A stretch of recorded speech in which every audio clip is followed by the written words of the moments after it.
গোটা দুনিয়াটাই পরীক্ষা। আল্লাহ যারে পছন্দ করে বেশি তার পরীক্ষাও। আসাদুন নাসি বালাআন আল আম্বিয়া। এই পৃথিবীতে আল্লাহ সবচেয়ে বেশি বালা মুসিবত দিয়ে পরীক্ষা করেছেন নবীদের, কারণ নবীরা আল্লাহর কাছে কম প্রিয় না বেশি প্রিয়। যেহেতু প্রিয় বেশি, পরীক্ষাও। এজন্য মুমিনের উপর যদি পরীক্ষা আসে, মুমিনের উপর যদি অত্যাচার আসে, মুমিনের উপর যদি ধৈর্যের পরীক্ষা আসে, জেল জরিমানা আসে, মুমিন ওইটারে ভয় পায় না। মুমিন ভয় পায় একজনকে, চিল্লায় বলেন তিনি কে? কারণ আল্লাহর ঘোষণা ওয়ালা তাহিনু ওয়ালা তাহজানু। ঘোষণাটা কার? ভয় নাই, তোদের চিন্তা নাই। আনতুমুল আ'লাউনা ইন কুনতুম মুমিনিন। তোমরাই বিজয়ী হবা যদি মুমিন হও, যদি মুমিন হও। এজন্য ধৈর্যের পরীক্ষা দিতে হবে, আল্লাহর উপর তাওয়াক্কুল করতে হবে, অত্যাচার ও জুলুম আল্লাহর নামে সহ্য করে যেতে হবে। চিল্লায় বলেন ঠিক কিনা? কারণ মুসলিমের সাথে আল্লাহ থাকে। মুসলিমের বদদুয়াকে বিশ্বনবী ভয় করতে বলেছেন, কারণ মুসলিমের বদদুয়ার মাঝে আর আল্লাহর মাঝে পর্দা থাকে। যারা দুনিয়ার বুকে জুলুম করে তাদেরকে ক্ষমতার মসনদ থেকে নামিয়ে দেয় কে? আর যারা মজলুম হয়, যাদের রক্ত দিয়ে জমিন ভেজে, তাদেরকে জমিনের ক্ষমতা দিয়ে দেয় কে? আর যারা রক্ত ঝরায়, ইতিহাস বলে তারা শেষ পর্যন্ত প্রাণ আর জান নিয়ে পালাবার জায়গাটা পায় না। চিল্লায় বলেন ঠিক কিনা? এজন্য মুমিন খুব ভালো করে জানে, রাত্রি যত গভীর হয়, সুবহে সাদিকের সময় কাছে আসতে থাকে। গর্ভবতী নারীর পেটের জ্বালা যন্ত্রণা, ব্যথার পেইন যত বাড়ে, নতুন মেহমান আগমনের সময় কাছে আসতে থাকে। তেমনি ইসলামের পক্ষের শক্তির উপর যদি অত্যাচার, অনাচার, স্টিম রোলার বেড়ে যায়, এটা প্রমাণ করে ইসলামের বিজয়ের সময় কাছে আসতে শুরু করেছে। চিল্লায় বলো ঠিক কিনা? এজন্য রাব্বুল আলামিন ডেকে বলেন, গোলাম লিয়াবলুয়াকুম আইয়ুকুম আহসানু আমালা। কে ভালো আমল করো, কে খারাপ আমল করো, এজন্য আমি জীবন মরণ তৈরি করেছি। চিল্লায় এখন ঠিক কিনা? এরপর আল্লাহ বললেন, ওয়ালাকাদ যায়্যানাস সামাআদ দুনিয়া বিমাসাবিহা ওয়া জাআলনাহা রুজুমান লিশ-শায়াতিন। সুবহানাল্লাহ বলেন। ওয়ালাকাদ যায়্যানাস সামাআদ দুনিয়া। মাইকম্যান কোথায়? সাউন্ডটা বাড়াও। এত দুর্বল কেন তোমার সাউন্ড? মনে হচ্ছে আমি মাইক ছাড়া কথা বলছি। সাউন্ডটাকে স্ট্রং করো। ওয়ালাকাদ যায়্যানাস সামাআদ দুনিয়া। I have beautified the closer sky with candles, with light and stars. আল্লাহ বললেন, আমি দুনিয়ার আকাশকে তারা দিয়ে সুশোভিত করেছি। আকাশে তারা আছে না নাই? এগুলো এমনি এমনি হয়েছে না? তৈরি করছে কে? বিশ্বাস হয়? কোন সন্দেহ আছে? এখন তো লাইটিং ফাইটিং এর যুগে তারার যে কি সৌন্দর্য আমরা বুঝি না। আমরা যখন ছোটবেলা গ্রামে যেতাম, রাতের বেলা তারার মেলা, কি সুন্দর, একটার চেয়ে একটা সুন্দর। শুকতারা, ধ্রুব তারা, 70 মণ্ডল, 7টা তারার একটা চেইন আছে। চিনেন এগুলো? কি সুন্দর তারা! এগুলো তৈরি করে রেখেছে কে? প্রথম আকাশের মহাশূন্যকে আল্লাহ এই তারকা দিয়ে বিউটিফাই করেছেন। It's a candle. আল্লাহ সাজিয়ে রেখেছেন। আমরা খালি চোখে যেটা দেখি, এটা কিন্তু আকাশ না, এটা প্রথম আকাশ নয়। প্রথম আকাশ যে কত দূরে আমেরিকার নাসার বিজ্ঞানীরাও জানে না। খালি চোখে আমরা যা দেখি, এটা প্রথম আকাশের মহাশূন্য। এর অনেক অনেক অনেক উপরে প্রথম আকাশ।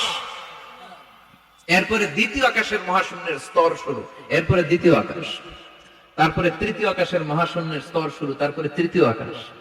একটার চেয়ে আরেকটা বড়। প্রথম আকাশের চেয়ে দ্বিতীয় আকাশ কত বড় বলি? আপনার হাতের আংটিটা যদি সাহারা মরুভূমিতে আপনি ছড়ে ফেলে দেন, পুরো মরুভূমির তুলনায় আংটি যত ছোট, আল্লাহর দ্বিতীয় আসমানের তুলনায় আল্লাহর প্রথম আসমানটা ঠিক তত ছোট। একটার চেয়ে একটা বড়, একটার চেয়ে একটা বড়। সূর্য দেখে আমরা অবাক হয়ে যাই। 9,30,00,000 মাইল দূরে। এই পৃথিবীর চেয়ে 13 লক্ষ গুণ বড়। এটার সানশাইন, আলো আসতে পৃথিবীতে 8 মিনিট 18 সেকেন্ড লেগে যায়। আমরা মনে করছি সূর্যই বড়। আমরা বসে আছি মাইথার দিয়াতে, তাই না? এই জায়গাটার নাম কি? মাইথার দিয়া। কি খালি এতটুকু প্যান্ডেলের সমান? কত বড় মাইথার দিয়া! এই পুরো মাইথার দিয়া কোন থানায় পড়ছে? দাউদকান্দি। দাউদকান্দি হচ্ছে কুমিল্লার 16টা থানার একটা, ঠিক কিনা? 16 থানা মিলে কুমিল্লার একটা জেলা। এরকম কয়টা জেলা আছে? 64 জেলা। এই 64 জেলা মিলে আমাদের সুজলা সুফলা, শস্য শ্যামলা, ডিজিটাল বাংলাদেশ। কথা কন। আর বাংলাদেশ হচ্ছে পৃথিবীর সবচাইতে বড় দেশ। হ্যাঁ, 64 জেলা, এরপরে ছোট। যাদের অ্যাটলাস ম্যাপ নিয়ে যাদের ধারণা আছে তারা দেখবেন বাংলাদেশ এই শব্দটা লেখার জায়গা আমরা পাই না, মানচিত্রে বাংলাদেশ শব্দটা লেখার জায়গা পায় না। বিআরএ উঠে যায় ইন্ডিয়ার উপর, আর ডিএসএ উঠে যায় আবার ইন্ডিয়ার উপর, মাঝখানের দুইটা অক্ষর বাংলাদেশের উপরে পড়ে। চিল্লায় বলে ঠিক কিনা? কত ছোট দেশ, পাশের ইন্ডিয়া 20-25 গুণ বড়। ইউরোপ আমেরিকার অনেক দেশ আছে, আমেরিকায় বাংলাদেশের চেয়ে শতগুণ বড়, কানাডা কয়েকশো গুণ বড়, রাশিয়া কয়েকশো গুণ বড়। এরকম প্রায় 200 দেশ নিয়ে পৃথিবীর স্থলভাগ, আর 70% হচ্ছে শুধু পানি। এই সব মিলে আমাদের এই পৃথিবী। আর এত বড় পৃথিবীর চেয়েও নাকি সূর্য 13 লক্ষ গুণ বড়। তার মানে সূর্যই বড় না, সূর্যের চেয়ে অনেক বড় তারা আছে। সূর্যের পরে পৃথিবীর সবচেয়ে কাছের যে তারা বা স্টার, ওটার নাম হচ্ছে প্রক্সিমা সেন্ট্রাই। নাম কি? প্রক্সিমা সেন্ট্রাই। এরপরে আলফা সেন্ট্রাই এ, আলফা সেন্ট্রাই বি, ইটা ক্যারিনা, বেটেলজিউস, এরকম একটার পর একটা তারা। যেই সূর্য পৃথিবীর চেয়ে 13 লক্ষ গুণ বড়, বেটেলজিউস নামে একটা তারা আছে, ওটা সূর্যের চেয়ে 33 কোটি গুণ বড়। তার মানে কি বেটেলজিউসই সবচেয়ে বড় না, ছোট্ট একটা তারা। এই বেটেলজিউসকে খেয়ে ফেলাইতে পারে এরকম 1000 কোটি গুণ বড় সাইজের তারা আছে না নাই? এরকম কয়েক বিলিয়ন তারা নিয়ে আমাদের গ্যালাক্সি গঠিত। আমাদের গ্যালাক্সি, এটার নাম মিল্কি ওয়ে। এটার নাম কি? আমাদের গ্যালাক্সি। এই গ্যালাক্সিতে আমাদের অবস্থান। এরকম কত হাজার কোটি গ্যালাক্সি আছে আমেরিকার নাসার বিজ্ঞানীরাও জানে না। আমাদের গ্যালাক্সির সবচেয়ে কাছের যে গ্যালাক্সি, ওই গ্যালাক্সিটার নাম হচ্ছে অ্যান্ড্রোমেডা। কি নাম?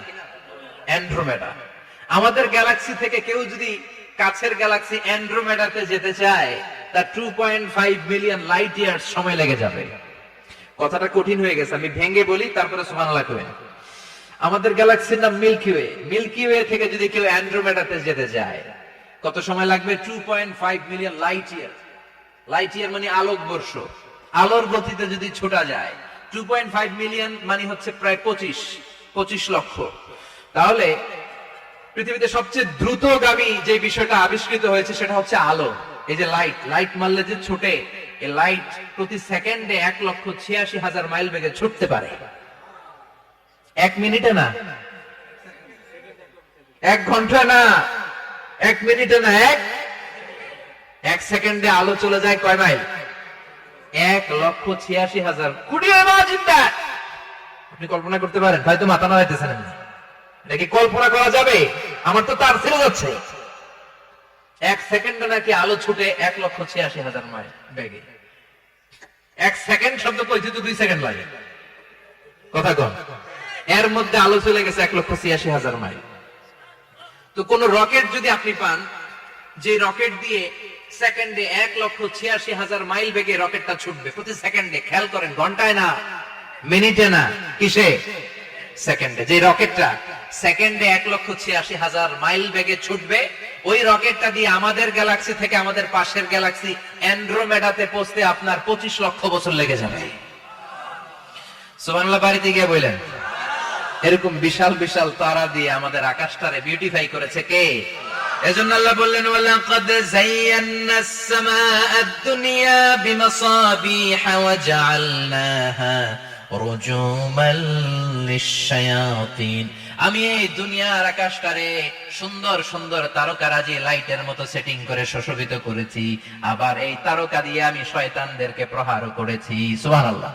শয়তানদেরকে আল্লাহ তারা মেরে আঘাত করে। সুবহানাল্লাহ বলেন। এরপরে এই সূরার প্রথম রুকুর শেষে আল্লাহ বললেন, وَأَسِرُّوا قَوْلَكُمْ أَوْ اجْهَرُوا بِهِ إِنَّهُ عَلِيمٌ بِذَاتِ الصُّدُورِ أَلَا يَعْلَمُ مَنْ خَلَقَ وَهُوَ اللَّطِيفُ الْخَبِيرُ। আল্লাহ বললেন, وَأَسِرُّوا قَوْلَكُمْ, তোমরা যদি গোপনে কথা বলো, أَوْ اجْهَرُوا بِهِ, কিংবা স্পষ্ট করে বলো, সব শুনে কে? আপনি যেমনি বলেন শুনবে কে? বলেনই নাই, শুধু মনে মনে ভাবছেন, শুনবে কে? সুবহানাল্লাহ কইবেন না? সাত আকাশের উপরে, আরশের উপরে তার অবস্থান, সাত জমিনের নিচে কোন গোপনতম প্রকোষ্ঠে, কোন ছোট্ট বাক্সের ভেতরে যদি কোনো পিপিলিকা নীরবে হেঁটে যায়, আল্লাহ বলে আমি ওই পিঁপড়ার হেঁটে চলার পায়ের আওয়াজটাও শুনতে পাই। এজন্য কেউ যেটা শোনে না, শোনে কে?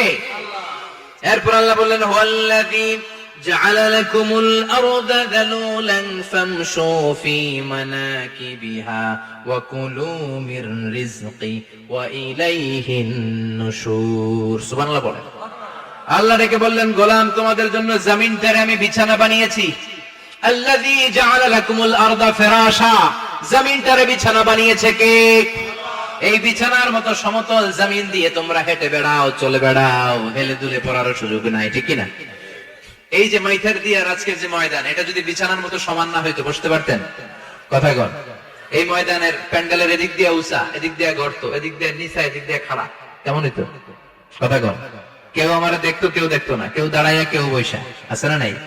কিন্তু জমিনটারে সমতল বানালো কে? আপনি যদি বিমান থেকে যদি আপনি দেখেন, বিমানের গ্লাস দিয়ে, জানলা দিয়ে যদি আপনি নিচের দিকে তাকান, আপনি দেখবেন মনে হবে পুরো জমিনটাকে আল্লাহ সবুজ কার্পেট দিয়ে কার্পেটিং করে রেখেছে। এই সৌন্দর্য দিয়েছে কে? আবার রব্বুল আলামিন বলেন, জমিনটারে সমান দেখে, কার্পেটিং দেখে মনে করো না তোমরা বেঁচে গিয়েছো। আমার দেয়া বিধান আমার জমিনে যদি কায়েম করতে না পারো, এই কার্পেটিং করা জমিনের ভেতরে আযাব আছে না নাই? এই পুরো জমিনের ভেতরে আছে আগুন আর আগুন। আগ্নেয়গিরির অগ্নুৎপাত জ্বালামুখে বিস্ফোরণ করে দিয়ে গোটা বিশ্বটারে মুহূর্তে মেসাকার করে দিতে পারে কে? এজন্য আল্লাহ ডেকে বললেন, গোলাম আমিনতুম মান ফিস সামাই আন ইয়াখসিফা বিকুমুল আরদা ফাইদা হিয়া তামুর, তোমরা কি ভেবেছো নাকি বেঁচে যাবা? আমি চাইলেই পুরো জমিনটারে কাঁপিয়ে দিতে পারি। আন ইয়াখসিফা বিকুমুল আরদ, খাসাফ মানে ল্যান্ডস্লাইড। খাসাফ মানে কি? ল্যান্ডস্লাইড, ভূমিধস, ভূকম্পন, আর্থকোয়েক, আছে না নাই? বাংলাদেশে তো ভূমিকম্প হয় না, না? টের পাইছেন? মাঝে মাঝে মাঝরাতে হয় না? 3টার দিকে নিজেই দৌড় দিব না, বাচ্চারা লইয়া দৌড় দিব, লুঙ্গি পইরা দৌড় দিব না, লুঙ্গি ছাড়া দৌড়াবো। কথা কম। এই ভূমিকম্প আছে না নাই? আল্লাহ বলে, মনে করো না জমিনটা সমতল, কার্পেটিং করে দিয়েছি। এই কার্পেটিং এর ভিতরেও আগুনের দলা আছে না নাই? আবার আল্লাহ বললেন, আমিনতুম মান ফিস সামাই আন ইউরসিলা আলাইকুম হাসিবা, নিচে যেমনি কার্পেটিং করা জমিনের ভেতরে অগ্নুৎপাত রেখে দিয়েছি, মাথার উপর থেকে আযাব দেওয়ার সুযোগ আছে না নাই? চাইলে আল্লাহ অগ্নি বৃষ্টি দিতে পারে, আগুন বৃষ্টি দিতে পারে, ঠান্ডার বজ্রপাত দিতে পারে। আপনারা লূত আলাইহিস সালামের কওমের নাম শুনেছেন? তারা হোমোসেক্সুয়ালিটি, সমকামিতা করত। ফলে আল্লাহ তাআলা বিশাল এক চিৎকার মেরে সাইয়েদনা জিবরাইলের মাধ্যমে পুরো জমিনটা শেষ করে দিলেন। ফাজআলনা আলিয়াহা সাফিলাহা ওয়া আমতারনা আলাইহিম হিজারাতাম মিন সিজিল, তাদের অপকর্মের কারণে জর্ডানের ওই এলাকাটাকে আল্লাহ বললেন, জিবরাইল এলাকাটারে হাতে তুলে নে, আকাশের উপরে তুলে পুরো এলাকা সহ মানুষ সহ জমিনের মধ্যে গেড়ে দে। জমিনের নিচের মাটি উপরে নিয়ে গেল কে? উপরের মাটি নিচে নিয়ে গেল কে? পুরো জায়গাটা এখন ডেড সি হয়ে গেছে। কি সি? ডেড সি নাম শুনেন নাই বোধহয়? আজকে শুনে রাখেন, এটারে বলে মৃত সাগর। এটা গজবের জায়গা, ওখানে মানুষও ডুবে না। লবণের ডেনসিটি, সল্টের ডেনসিটি এত হাই, এই পানির মধ্যে এত গজব, এর মধ্যে কোনো মাছ জন্মায় না, চিংড়ি জন্মায় না, কাঁকড়া জন্মায় না, ব্যাঙ হয় না, শ্যাওলা হয় না, কিচ্ছু বাঁচে না। এটা গজবের জায়গা, চিল্লায় বলেন ঠিক কিনা?